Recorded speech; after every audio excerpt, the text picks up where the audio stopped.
this. Moving on now, in a bizarre story, a 36-year-old man, Collins Leitich, has been arrested in Uasin Gishu County, Kenya, for setting up and running a fake police station for over 6 months. Now, this police station was allegedly painted in official Kenyan police colors, and it was complete with detention cells and even an office. Well, he successfully fooled locals, including the area chief, into believing that his police station was legitimate. Authorities are saying that he's known for his close ties to former members of parliament, and he used these said connections to gain trust and operate undetected. My question is, how did he manage to pull off such an audacious scheme for more than half a year? He's taking it past civilian arrest at this point, but let's take one tweet for this story. Let's take one tweet. Hadan says, this guy has helped the government set up a police post. The Ministry of Interior should just send police officers to man the post. Simple. And finally, in international news, a political hearing in the United States was abruptly cut short after Republican lawmaker Keith Self referred to Sarah McBride, the country's first openly transgender member of Congress, using the wrong gender. Now, McBride, who represents the state of Delaware, calmly responded by addressing him respectfully back. But several conservative politicians have continued to challenge the recognition and rights of transgender individuals. Before we take our final tweet, I'll ask you guys to please chime in on the conversation. If you think you have an interesting perspective you'd like to share, tag us with the hashtag TrendingNowTVC on any social media platform. I promise you that we are listening. It doesn't even arise in Nigeria, this issue of transgender rights, Ibrahim and Etoma. It doesn't even arise. You are a Mr. or you are a Mrs. And it's as simple as that. That's simple, and that's what I like about it. It's either you are male or you're female. Simple. That's it. Well, thank you very much.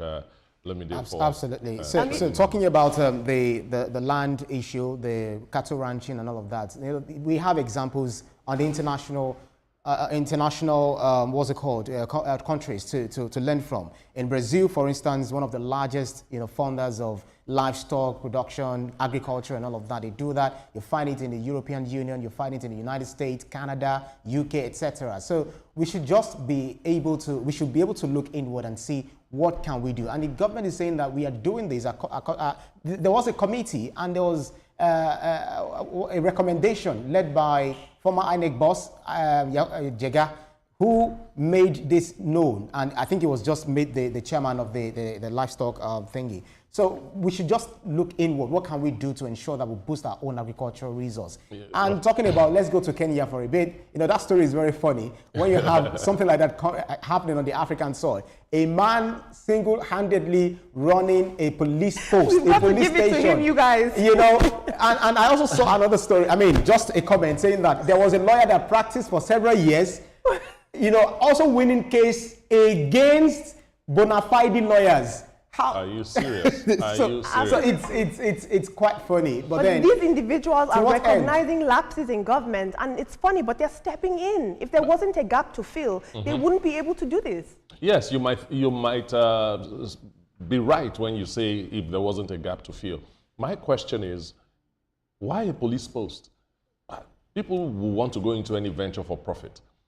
Are you starting a police post to make money? How do you intend to make the money? Or you just want to feel your mind that, look, I can do this. Look, I can do this. And when it comes to the ranching thing, Ibrahim, those countries you called, those big ranches and the rest are privately owned. And what government does is subsidize their products, their inputs, agricultural inputs, and so on. I think that ranching, yes, is a private kind of business. What government should do is to support, just like every other place as it obtains in other climes. We wouldn't want this issue to become another national drama. Absolutely, and I think with the tensions between the East and the North, the government has to be very tactful and use a lot of skill in, I would say, arbitrating this new move that they're trying to do. But in regards to Kenya, I will say that he came out and he said, look, we set up community resources to put this together because crime is rife in our area. We had no choice. That's why he does. So But to then your question, who has the right to allow for that to happen is the Inspector General of Police, is the Interior Ministry, and so on and so forth. They have the Police Reform Act that speaks to that. So if you really want that, people are supporting the man, unfortunately, saying that because of the crime that is rife in the country, that's the reason they support him supported him in the community and all of that. But then, if you wanted to do that, it should go through the proper routes. The channels. I mean, you set up a police station. That's a first. That's a first. Can you imagine being detained for 6 months? Come on. Can you imagine being detained for 6 months only to come out and find out that the police station is fake? You were detained in a fake police station. Wow. I will sue the person. I will make sure I detain the person. And I read a little bit of that story that says government officials were actually patronizing the police station we are talking about. Well, that goes to show that that guy is he's a close genius. to someone in the parliament. So they need to elect him into public office. People trusted him because of that. That's why he's able to go.